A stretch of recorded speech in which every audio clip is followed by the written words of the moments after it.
Pinstrype, what up? PSA, real quick. For those of y'all that know me. My general appreciation goes to you with your approach, how you take life, how you take the challenges of life. Yeah. I welcome the struggles because the struggles bring the best lessons. Like the most efficient lessons. You know, if you just skate on by with little for one, then it's like you don't really get it. You gotta kind of like. You got to run into that brick wall a couple times to understand the properties of the brick wall. Why is it something that needs to be respected? You know, so absolutely. I respect both ends of the spectrum. As a human, I would like the convenience, but also as a human and also as a spiritual being, having the awareness to understand that both are important and you need both.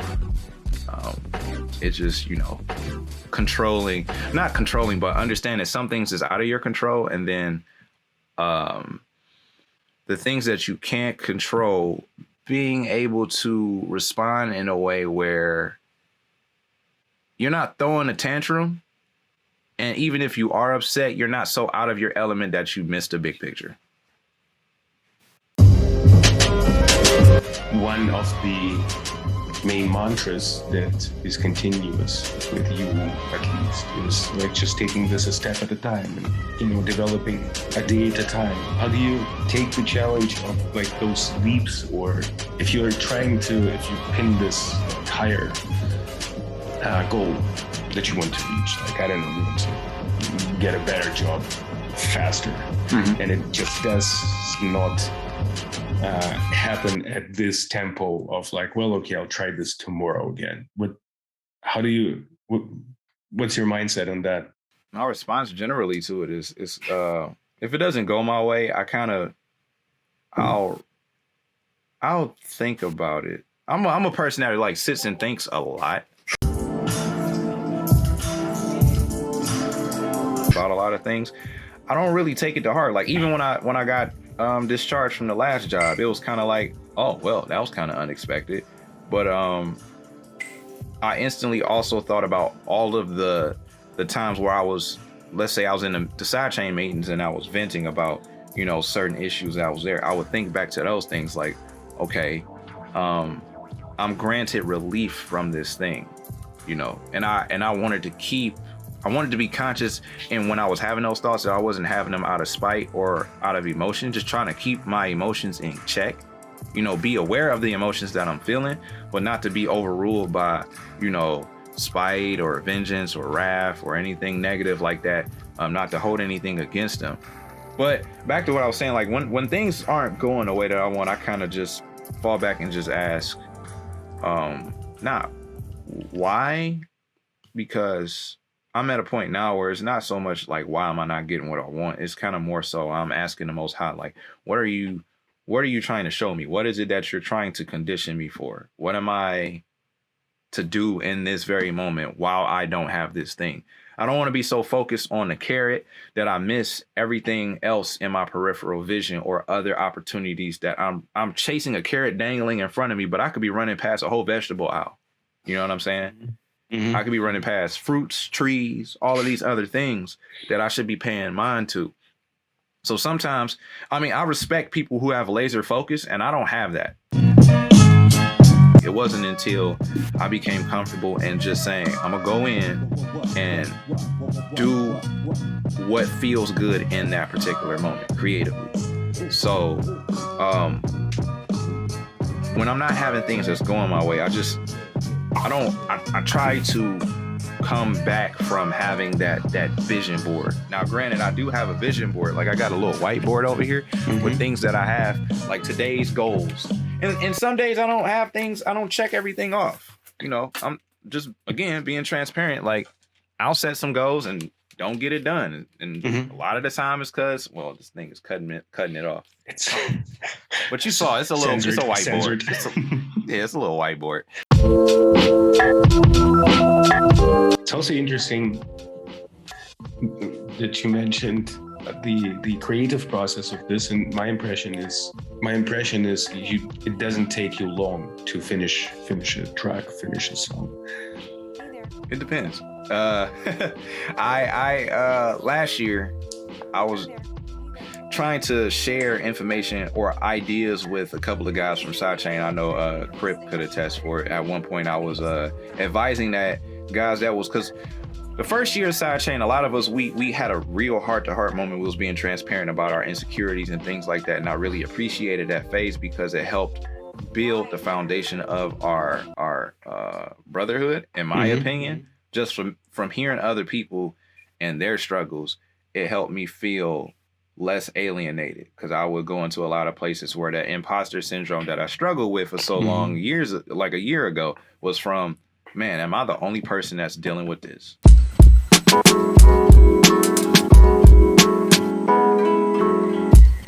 So what I was suggesting is like, hey guys, I'm taking on this 15-minute beat making exercise. So I'll just sit down and just sketch something, anything. Don't think too hard about it. Just get into it, push some buttons, sequence some things, mix it however you want to. Don't overthink it. That was the whole process, was just like get into a space where you're not overthinking, so you can just get into the groove of creating stuff. And then whatever you have in 15 minutes, just step away from that and do something different. Do something else. And I think doing that helped craq to a degree. Not saying, I'm not trying to take credit for it, but I just felt like just opening up and saying that I was doing that kind of helped him in that space, because I know he was doing brief sketches for a minute around that time, and I think other people it helped other people as well, and it helped me overall. Like, it just, as a creative and me just being a person that sometimes I get super ambitious, I want certain things to sound a certain way, and I know how I could get. So that was a way to kind of like keep that in check, just to say, no, we're working on just. It's like the kid that goes to karate class and you want to be pyo, and then like you got the sensei that comes in and says, no, this is what we're working on. We're throwing one punch. We're focusing on the one punch. We're going to do 1,000 of these one punches. And the kid is kind of like, but I want to do the stuff I see in the movies and this, that, and the third. So it's just the discipline of just getting you to understand like the form of how to get to that point. You got to start with some sort of foundation. For me, just like, all right, I'm doing these 15-minute exercises just to get my mind out of this space where I'm trying to do 100 different things or go 100 different directions and don't even know where to start, because I'll think myself into a knot, So absolutely, I feel this so much. I know exactly what you mean, because this is exactly the same hack that I use to get out of this state of mind. I mean, not saying like I'm overthinking myself, but I'll make some beats and be like, all right, on to the next one. And that's cool, because what it's teaching you is not to let that one get into your head to where you're now being toxic towards yourself and saying, I'm not good enough. It's just about keep digging. Like when you're practicing your shot in basketball, you're not gonna make every shot that you shoot, but the goal is to focus on the form. So even if it doesn't go in or not, now your muscle memory is there. So from there, after you get that muscle memory down and you know how to throw that punch or shoot that shot, or you just got the form down pat, now it's okay, what are some advanced techniques I can learn in this moment? Because this is automatic, but now it might be a little detail in how I'm letting the ball roll off my finger that I'm not hitting quite right. So once I master that part, now my shot just got that much better. And it's the same thing with your music. As you're learning the raw fundamentals, It's a throwback joint right here. just understanding your craft as a whole. Like, vocabulary is very important. If you get into martial arts and you don't know what a punch is from a kick,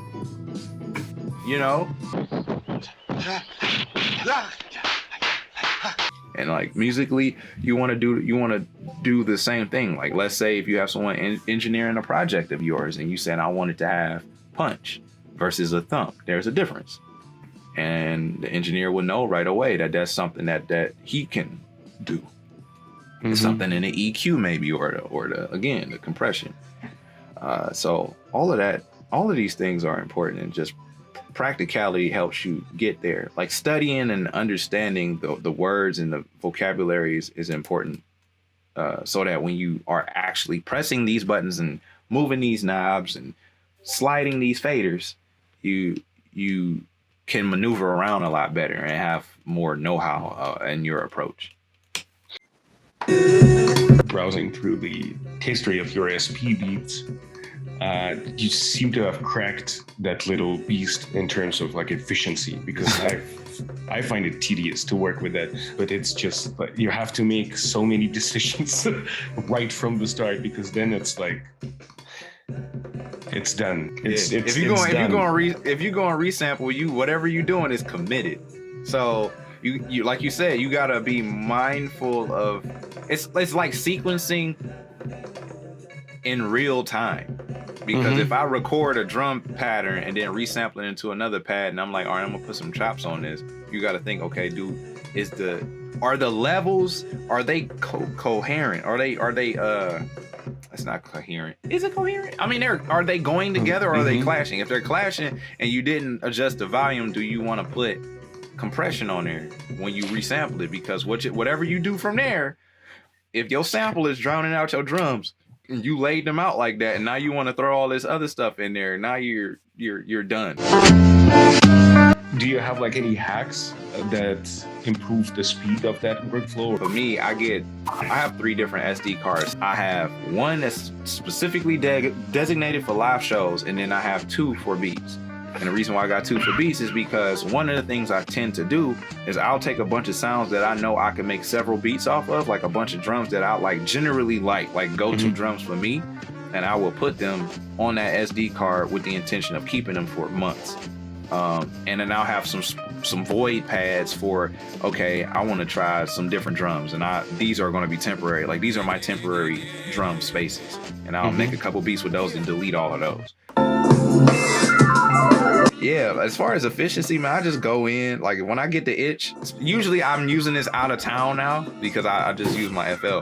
But when I'm out of town, I'll load some stuff in, like I'll have my phone here, I'll have it daisy chained into the SP, and I'll sample something in there, chop it up into the pads, and then I got the go-to drums. Or I might just grab a drum break from YouTube or something too, and then just fiddle around with that stuff and then play it and share it with you guys on IG. A lot of them just stay on the SP. I haven't been bouncing out a lot of them lately.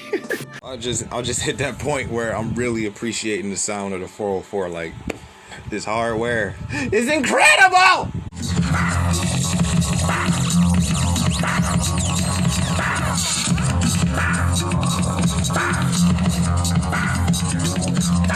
Like, is there a routine or an exercise that you do enjoy on keys, or that is easy to execute?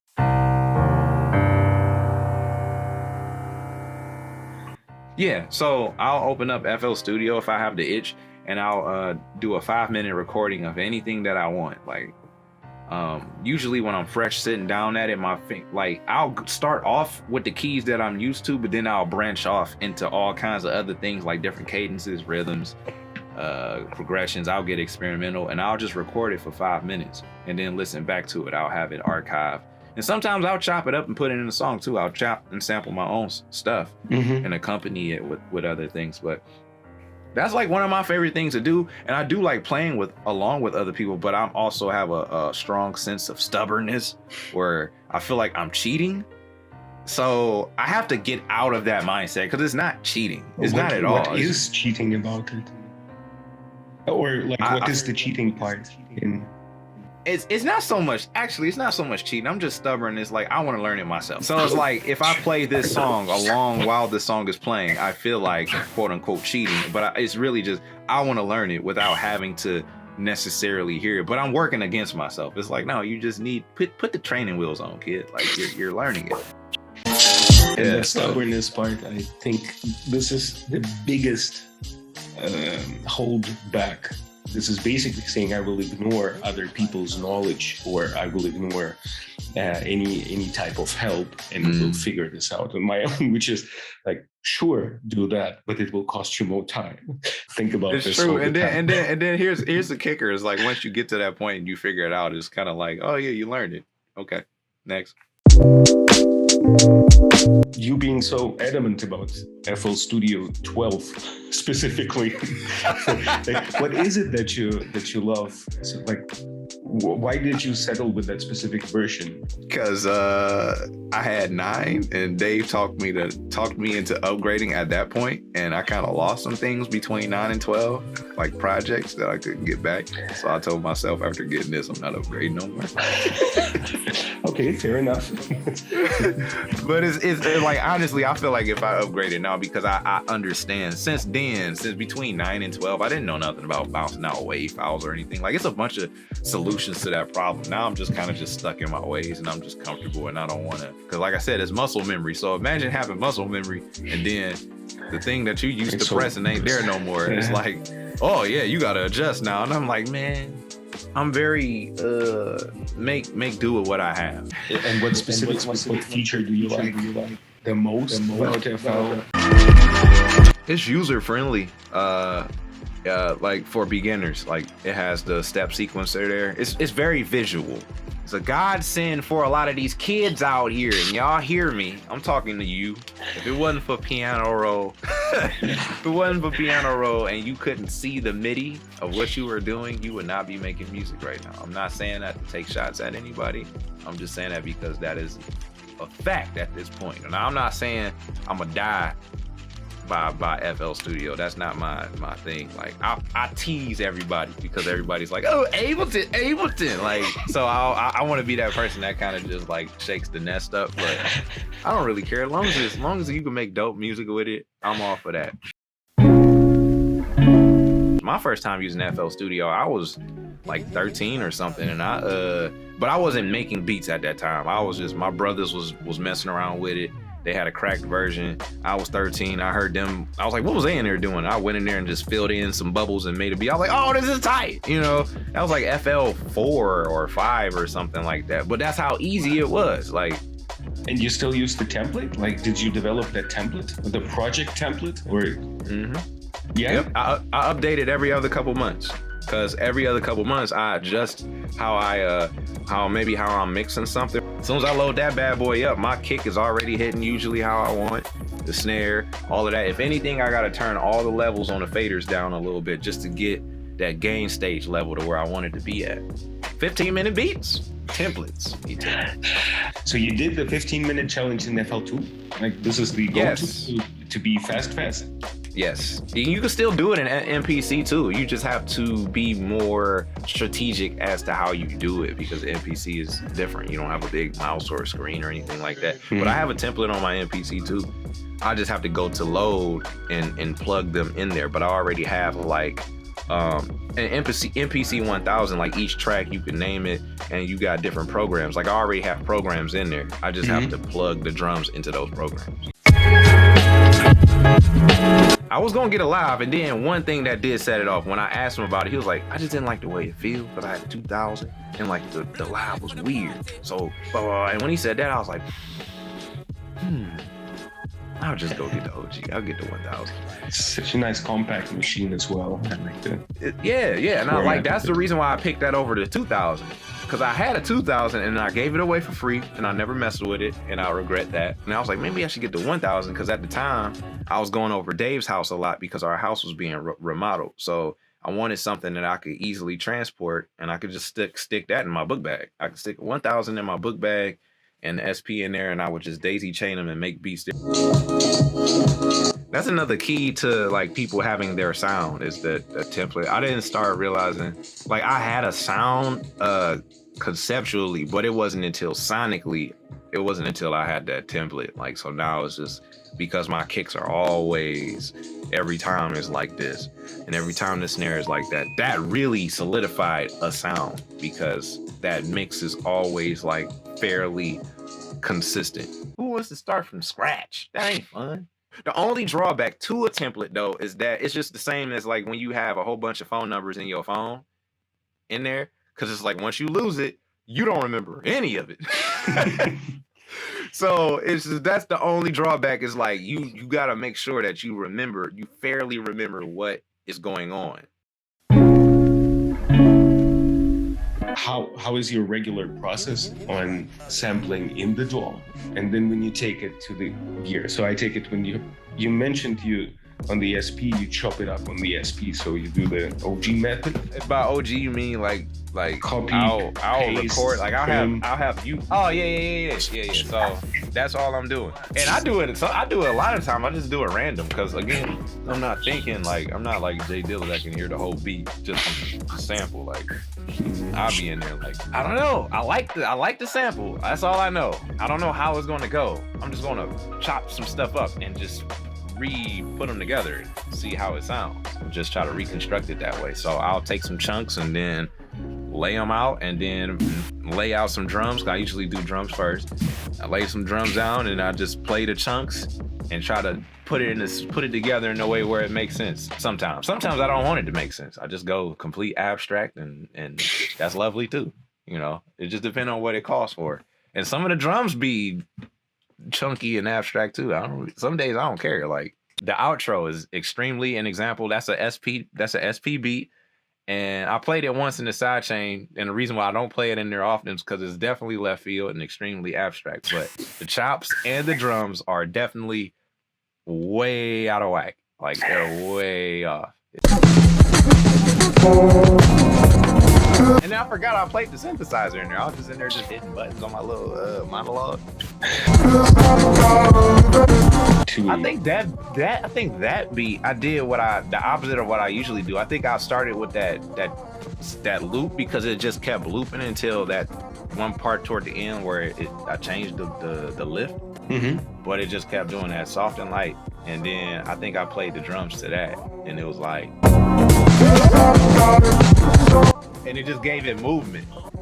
You just took one loop that was already, no, but it doesn't sound like a clean loop. It's dirty. It's definitely dirty. So it is. In some instances, it's like miniature chops in there. Like I was pushing some buttons, but I kept hitting the ones that kept it consistent. So you did the resampling thing and then played the synths on top. I might have bounced it into FL and then played off the monologue directly into it and armed and recorded it into FL. Because I think that's how that Martin skit got on there too. I just slapped that on at the end. But the meat of the beat was made there. The synthesizer, now that I think about it, that probably got put on after I bounced it out, just to give it a little like slight variance in there. Very slight variance, because as you can hear, it's definitely a loop. I just wanted to put that on there because I wanted to share that weirdness with everyone.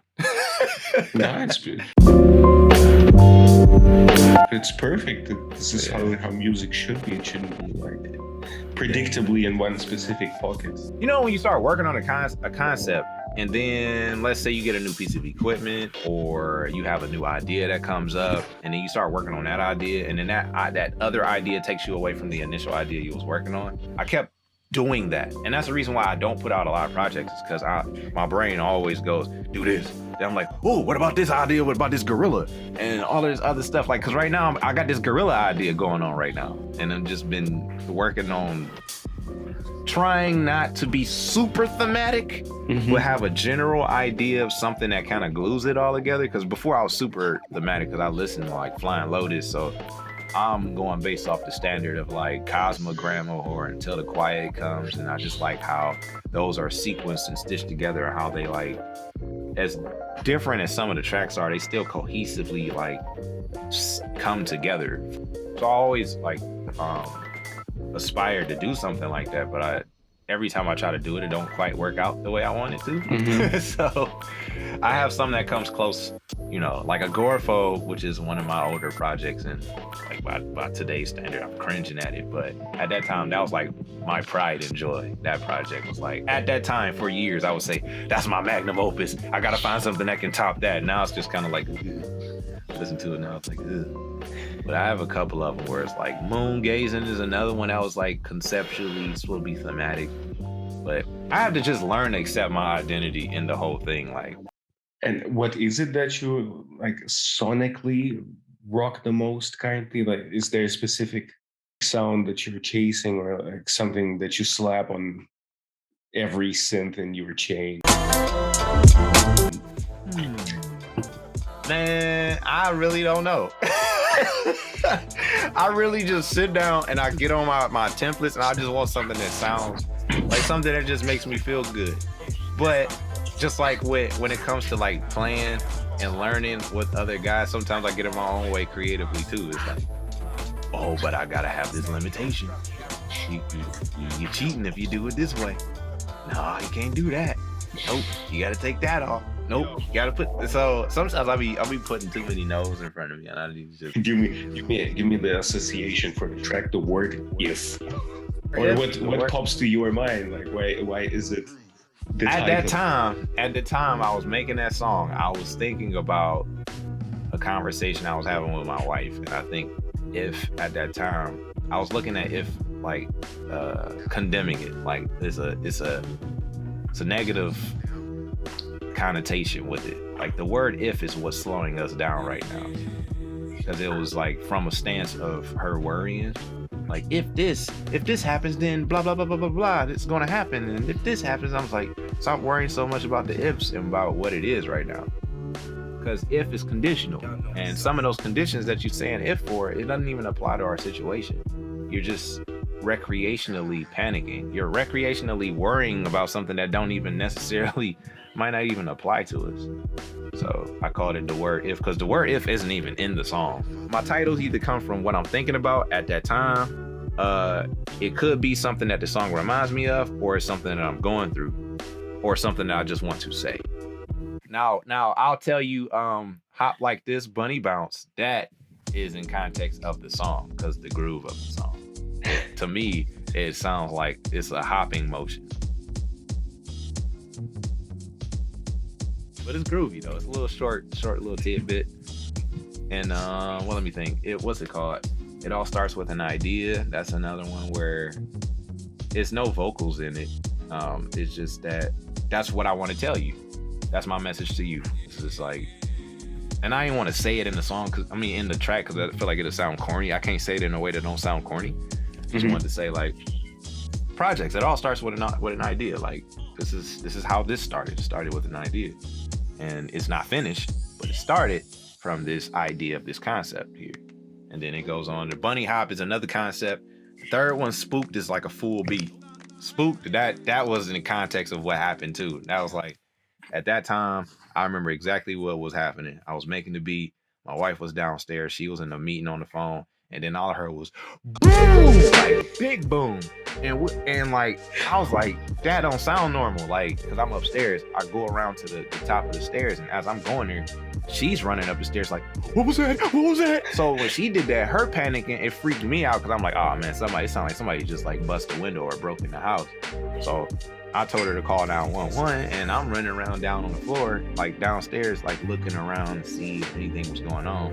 Mind you, it was super windy and snowy that day. It just blew our screen door, and the wind was so fierce that it slammed against the awning of the house. Took the door and just flung it. The screen door was wow. And she was right next to it. She was just spooked from the sound. She thought it was something upstairs. I thought it was something downstairs. So when we didn't know the answer, she just started panicking. And I was just kind of like irritated because she's panicking and I'm trying to keep calm myself. But that was spooked. Spooked, I was literally making that beat and we got spooked. So I came upstairs and I was like, let me save this track, and I'm calling it Spooked in all caps because that scared the hell out of me. So that's a funny story behind that one. Yeah. Yeah. And actually, funny enough, the feeling of the beat almost lines up with the situation though.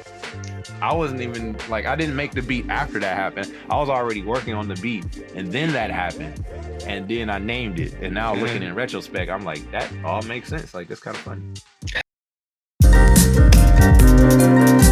On your timeline, like 2018 or something, during this A3C event, you were at the Controllerized booth, and you said like, "This will be me one day."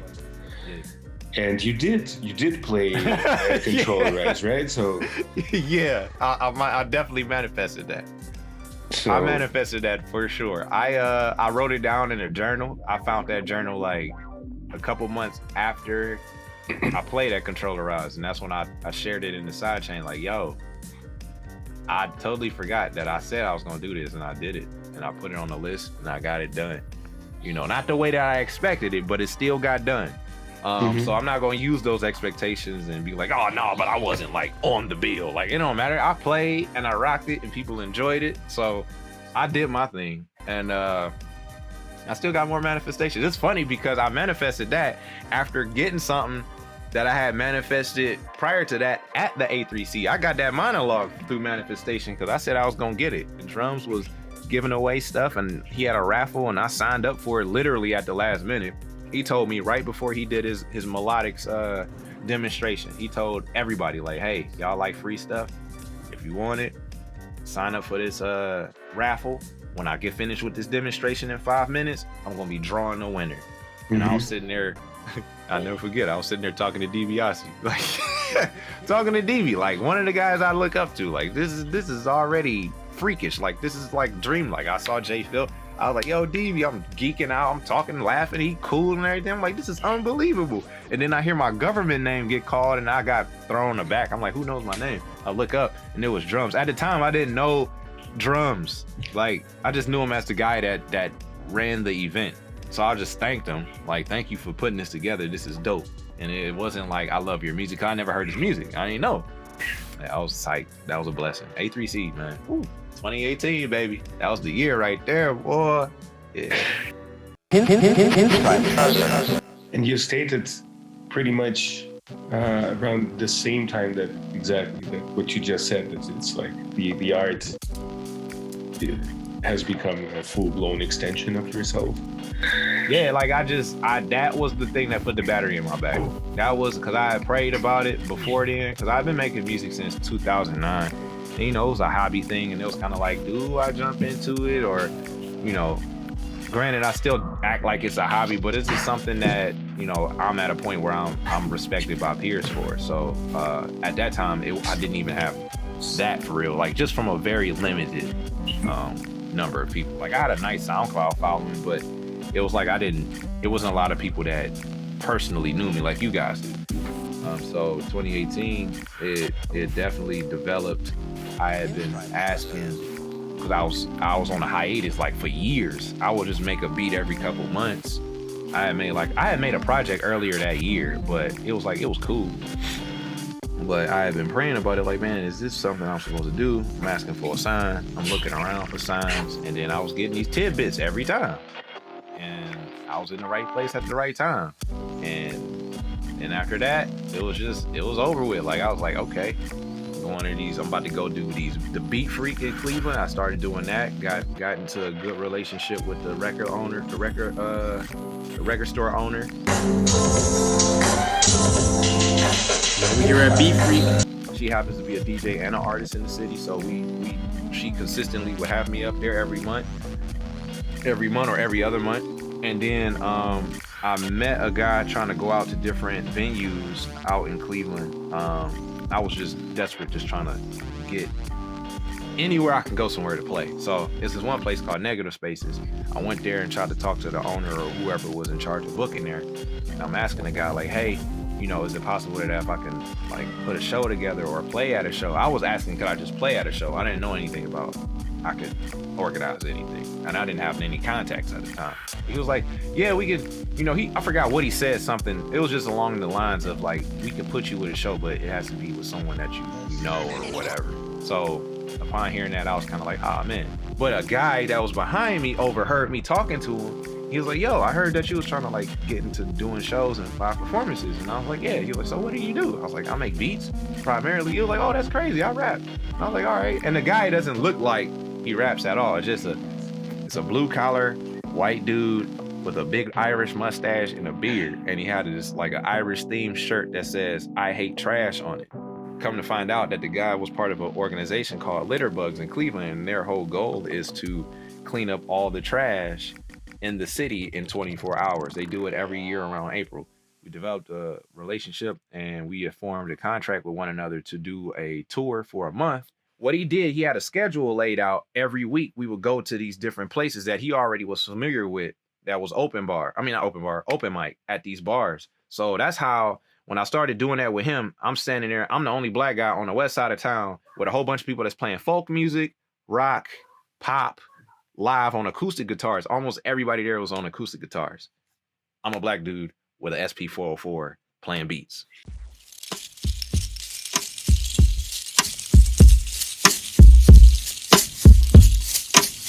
Standing out like a sore thumb. And then he's rapping about cleaning up trash. So it made me stand out even more, and it made him stand out. So we complimented each other, and over that month, we just kept going to these different places, and I'm talking to the people that's running the open mics and running the venues. And by the end of that run, I was comfortable enough to just go there by myself, and I was cool and talking to people over there by myself, and just that kind of snowballed into me playing at festivals and things like that. All of that happened because of a failure that turned into a win for me, because had the guy asked me, I could have just said no, just looking at him like, you rap? No, you look like, no, you don't rap. I could have easily just blew that off because I was frustrated with this guy telling me no. I could have just turned around and went off on this cat, and I would have had to learn the hard way. But I just took the L and just kept an open mind, and I was hungry to get out here and play. You know, I ain't had no other way. I didn't have no know-how. I didn't know anybody. So that got me a whole bunch of contacts. And then I organized my first show that year. That was 2019. I organized my first two shows. I did my first show, and the second one was super dope too. And then following year was 2020. Everything got shut down, so that was kind of trash. And in 2021, we played at Controllerized. That was super fire. And I played at Beat Freak every now and then. And I was actually a resident performer for a month at a neighboring city. It's a bar over in Akron.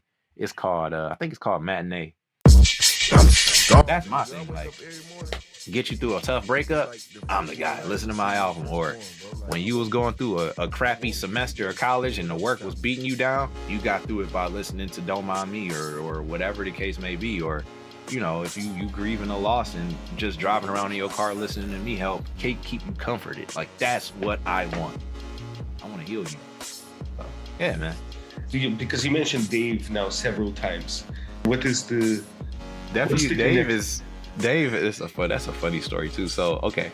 Oh man, how do I say this?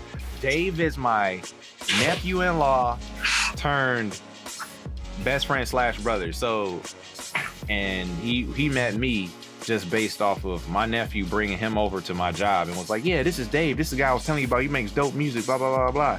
And I was like, hey, what's going on, Dave? He was like, hey, what's up? And then I noticed right away, like, he wasn't paying me any attention. And it took a minute for me to realize he was visually impaired. So I was like, oh, man. When I realized how he made his music, because when I first heard it, I was blown away. But I was extremely discouraged because I was like, this sounds amazing. I hate that you know how to do this. But when I seen his projects and when he told me how he did it, I was like, so that's not cheating? Because when you, like, he uses a lot of the, you know, he does drum and bass and electronics, so he uses a lot of loops and stuff. So that's when I realized, like, hey, there's people out here that's like, a lot of people use these loops. Like, they just chop the loops up like you chop up a sample or whatever. So that's what kind of helped take my guard down on using, like, sample packs and loops and stuff like that. I started being able to open up there. And we just started connecting on a level of creativity, and then realizing, like, I'm silly, he's silly, he's creative, I'm creative, we love games. I love the guy because he showed me right away, like, there is no excuse. Him being in the circumstance that he's in, he could have easily said that I can't do it because I can't see, or I can't get to this place because I don't have a car and I have a walking stick and XYZ. And he never let any of that stuff stop him. When he wanted to hang out somewhere, he'd get there. If he wanted to create this project, he got it done. When he wanted to make this placement, he made this placement. He's with video game developers probably right now doing some assignments for him. Like, he works harder than most of the able-bodied people that I know that can see, smell, taste, have all their senses. He's running circles around a lot of this. He was just over, was it yesterday or day before? Yeah, he just came over. We were just chilling. You know, he had to leave because he had a project that he had to do by midnight. Granted, it was 11 o'clock when he got the news, but yeah, we just hang out now, and every so often we'll do a collab, and ain't nothing personal because he do his thing, I do mine, but we love each other's work, man. And that's my guy, man. Like, sheesh. Yeah, love Dave, man. Shout out to Virix. That's my boy. Shout out. Yeah, shout out to Dave. I guess I did still win. We're on the sound system now. Let's see what they do. It's like I'm always with people who go through the despite, because those are amazing to me. Yeah, I love that. I love that guy, man. Like that's just something in general that I like. Like I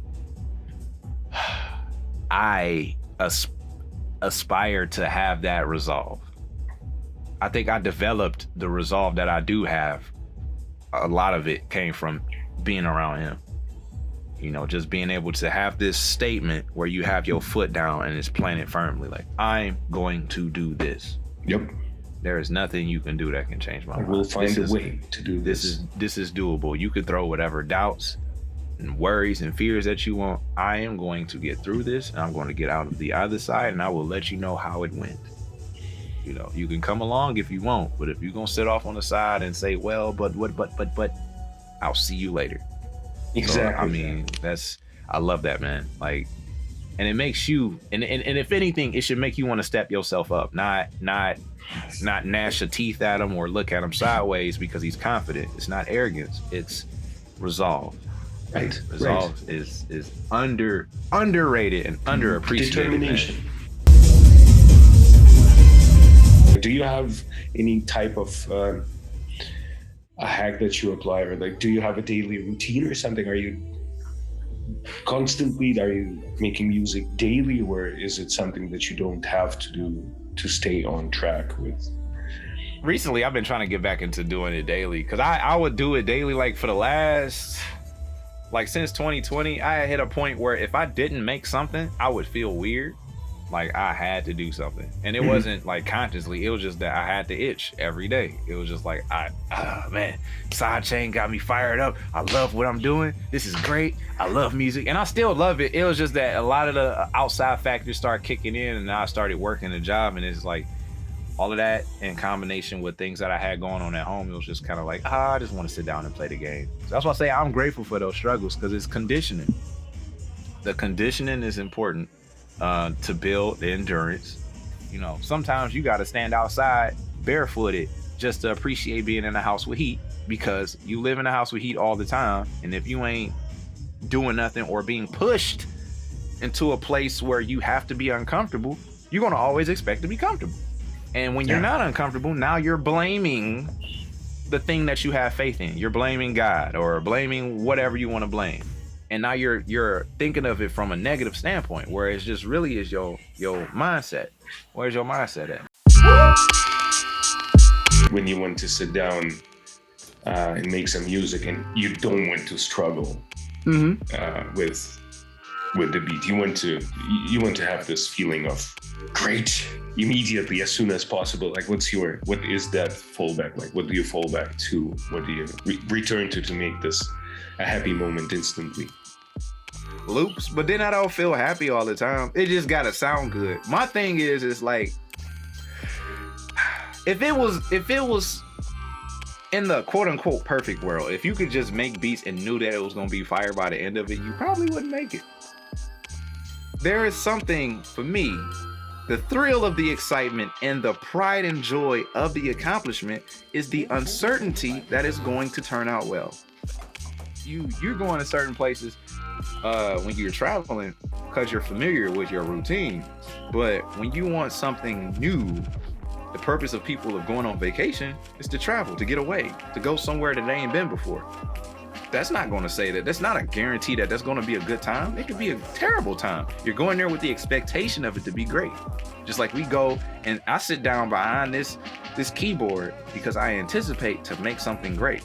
Does that mean that's going to happen? No. That's where all the struggles and the insecurities and all of that other stuff comes from. But I will gladly take all of that stuff for those moments when I do sit there and something great comes out, or I understand. My favorite part, more than the slaps, is understanding what I'm doing. When I make a chord progression and I put the connections together, and I'm like, that's why that works? Whoa. Now I can take that thing and do it from this day forward. It's with me from now on. Like, that skill you leveled up, I love that feeling. Do you have something like that at the moment, like a technique that you are enjoy, like something new that you have in your arsenal since recently? Actually using instruments like the shaker. I got the shaker. I got a tambourine. I made I got a couple of these drums that's in the pack, the secret pack. It's actually, I should call it the Sidechain pack, because I actually named most of the hits after you guys. Like, I have a hat. You think I'm kidding? You think I'm kidding? I have a hit that's called Bear's Bot. It was inspired from when you was trying to create that bot for the music, the automated music channel. So around that time, that's when I was working on creating hats, and I made a hat, and I was like, I'm gonna name this one Bear's Bot. But I got a whole bunch of like sounds, like got one that's called Double Barrel Proof. I got one that's called Bill and Doe, like it's Dylan Bow, but it's crazy. Alt Gig, yeah, Wolf Scout. I got a whole bunch of stuff, man. I remember that one day. Yeah. Carl's Ear, Matt's Prayer. It's a bunch of different, yeah. So like the kit has a mixture of it, but mainly it's stuff that I kind of just mixed and blended from other packs and just made it into my own sound altogether. But some of this stuff, like I have some shakers, some Foley from there. I have I bought a tambourine, and I did something really cool here, because you hear like it's hollow. But what I did, because I wanted to make a snare, because I don't have the money to buy a snare drum. So I bought a drumstick, and I put my hand under the tambourine and just hit like that, and it kind of gives off a flat snare sound with a tambourine. So that's like one of the hits in there too. So just messing around with that is one of the things I like doing too. And is there something? What's on the master? Do you have like a master chain? Yeah, I got a master. I got a master chain. It is. Let me see if I can share my screen. Okay, there we go. So, and this is my master chain right now. So I have here. This is Edison. This is for when I want to just record stuff into it. Like if I want to just pull a sample out, I'll pull it in here.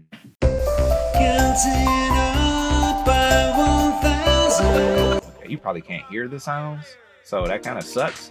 But just for practical purposes, let's say I want to chop this song up. Edison gives me the ability to chop the samples, so I could highlight however much I want, and then I could go to one of my, all this is my preset stuff. I can go open up my FPC, which is equivalent to like the MPC, but I trigger it with my MPD. And you can grab the highlighted area and just drag it over a pad, drop it in, boom. And everything, I'm excessive with it. Everything that I incorporate, not only just the project as a whole, but all of these are templates. Like this instance of FPC, both of these are templates. The drums is a template. I just don't have any drums in there. I just plug them in.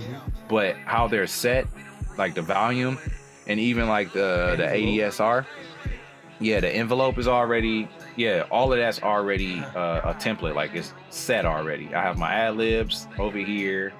I got a bass line that I already have set that I consistently will go to, but I just adjust it slightly based off the track. Got a couple synthesizers. Those are on default, so those are the kind of things I wing it with, but they're already in a mixer with certain effects on them. I have those. And then it's a couple more of those. I have some Rhodes because I love playing the keys, so I got a Rhodes. And then if I don't want the Rhodes, this is because it's addictive keys, it's 4-in-1, so I got the Rhodes, the electric grand, the upright and the studio grand. And then as you can see, I got all of these channels already pre-named, gain stage, buses, all that stuff. So every time I open up a new project, it looks like this. It's just already set to go, and then I'll just plug it in there and make whatever tweaks as I go. Oh, my master channel. So we got Edison for that, and I always have that activated. But I have, the first thing I have that's bypassed, that's an effect, is magnetite, which is like a tape saturator / distortion thingy, and it gives like tape warble. Like you can turn the flutter up and down, slow down the tape speed and stuff like that. You could change the color of the tape, which affects the texture too slightly. Super subtle stuff though. Black Rooster Audio made this one, so I have that bypassed. I usually turn that on in my tracks though, because that kind of helps give like that signature sound that I have. The RX50, I have that bypass. It depends on if I want to get dirty or not. Like that gives off like a cutoff filter on the highs. This guy is where I get my loudness from. Everyone has different things. They have the voice of God and isotope ozone, and then you have some people that have Luna and all of that stuff, waves and all of that. I have this guy, Maximus, and it's a template also. So I already have that set to how I usually have my mixes. And a multi-band compressor and something else? Yes, it's a multi-band compressor and a maximizer. So it's multiple bands. This showing the master, because I have master highlighting, it's showing high, low, and mid. It's a playground for real. So I love that. That's like, these are like my main weapons in my master channel. I don't add too much after that. Levels is the icing on the cake. It just tells me, this is what I swear by as far as like having consistent levels, because this tells you, around what bar park of loudness. This is where drum says F a luff, but I was swearing by luffs. So this showing my peak. So it's saying my true peak is like super high right now. And then this showing the luffs. So on the left, this is the other one is the immediate short-term luffs, Mhm. and this is like your average. Like over this period of time, your average luffs are 10.4. Then you got dynamic range, which and that's what else I like. If you hover over it long enough, right now it's not cooperating with me. It'll describe to you what it's doing. So this just tells you, it's just telling you how dynamic your track is. So if it's like over compressed, this will turn red. Like all of these are green except for this because my peak is going past a certain set point. I have a preset. I always go to mastering, I go to club, and then it's going based off of like a mastering set for the club. In a club setting, like okay, will the peak be screaming or whatever the case may be. But I usually keep my luffs and everything else in the green. You can check the bass space. They tell you what to do. It says mute the kick in your bass, and then it listens to the rest of the track to see if it's any like low frequencies in there. And if it does pick it up, it'll turn red and tell you, hey, custom frequencies out of your sample or custom frequencies out of your synthesizer, so you can have room for your kick and your bass. Yeah, and this is only $40, man. It's really cool. And this guy right here, this just tells you if your track is boring. Like if you got a loop and it's nothing that's significantly changing over a long period of time, this will turn red and say, hey, you might want to have some change ups in your song structure because it's doing the same thing for too long.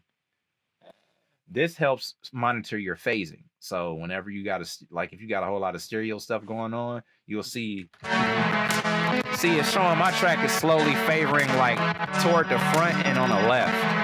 And as it's changing colors, it's telling you if it's getting to the red zone, it'd be like, hey, man, you might want to pan something over to the right a little bit. You're doing a little too much. And yeah, that's pretty much the gist of it. You can switch it over to mono the track out. Like, this is so super dope. You can mute, solo, like, levels is that sauce. Does it have controls in a sense, or is it just a monitor type of? It's a monitor. Tool? Okay. It's a monitor. You can control mono versus stereo. I don't know if it's quote unquote true mono, because I remember in one of the meetings, Drums and Polly was talking about like true mono. I know FL don't have true mono. You can switch it to mono, but like true mono is, I guess, something different in its entirety. But you can trigger that, and like I said, you can solo or mute certain things. San, how did you actually stumble in this group called Sidechain? It started because I saw the advertisement from Drums, and I was like, well, I don't really have anything to lose. And I got some questions because I was still like in that space where I was flustered. Because again, I didn't know anything about the template. I didn't know much about compression. And I wanted to ask certain questions based off what I was hearing in his beats, just to kind of pick his brain.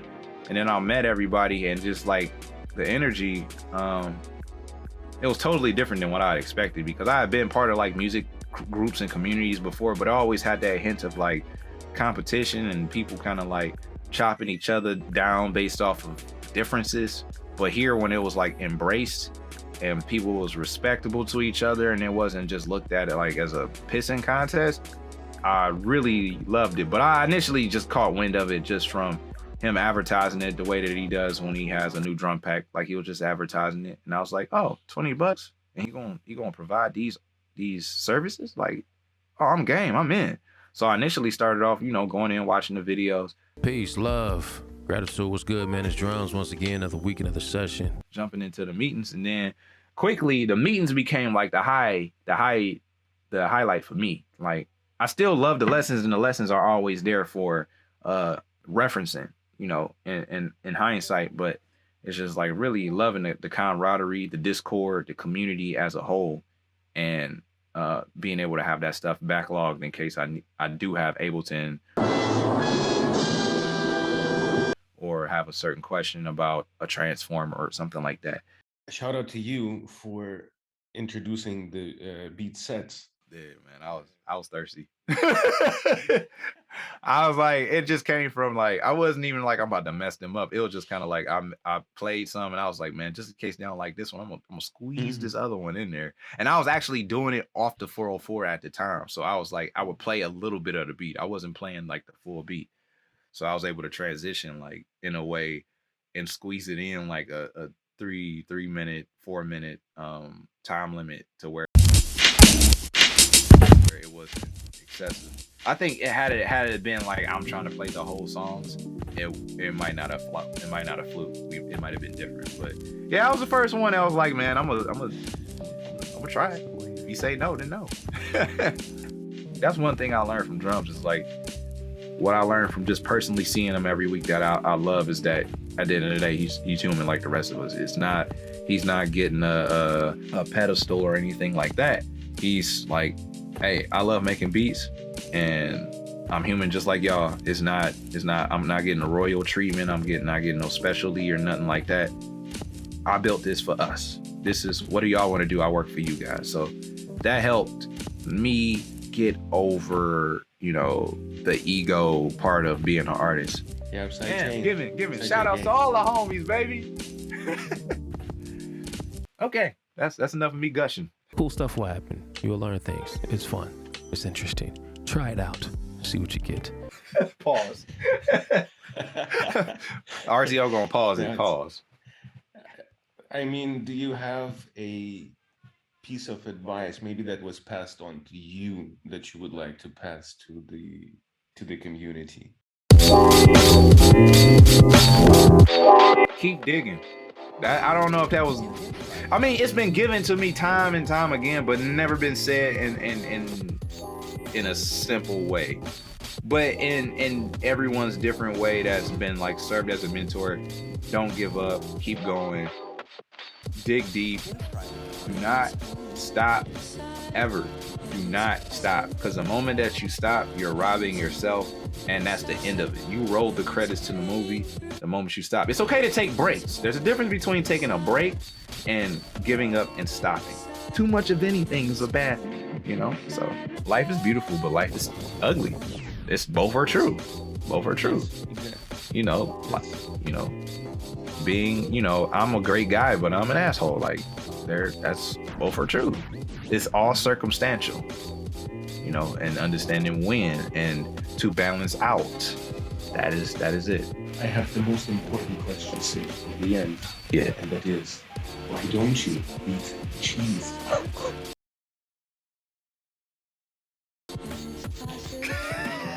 That's your most important question, cuz.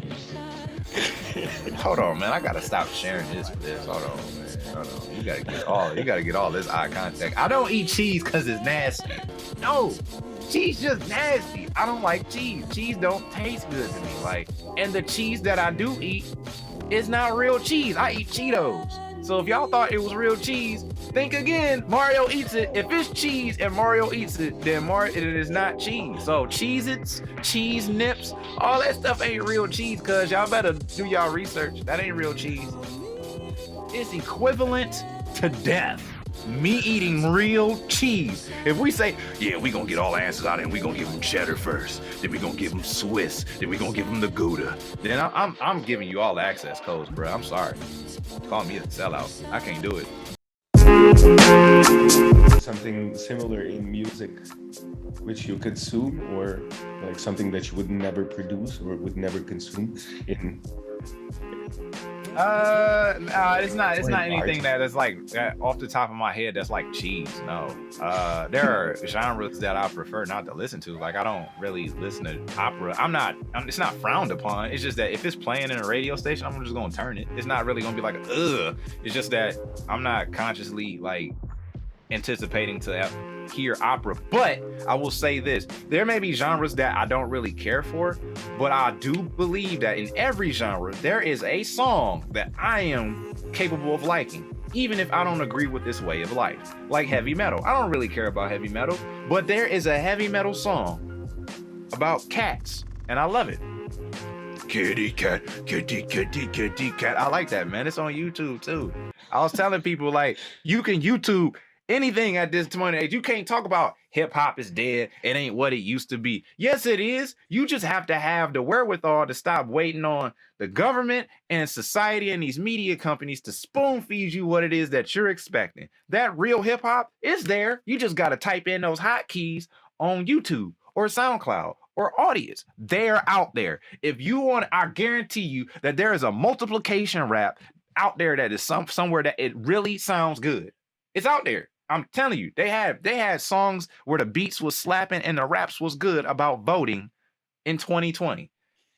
It's out there. You just have to train yourself to say, I'm going to look for it. I'm not looking for Z1079 to play this. I'm not looking for BET to play this record. I'm going to look for it. So that's what I did with YouTube. I just typed in, I bet you it was a heavy metal cat song out there somewhere. I typed in heavy metal cat music and that's where it popped up. I was like, see? Prove my theory correctly. I listened to it, I loved it, and then I played it for my wife because it was hilarious listening to her respond to it.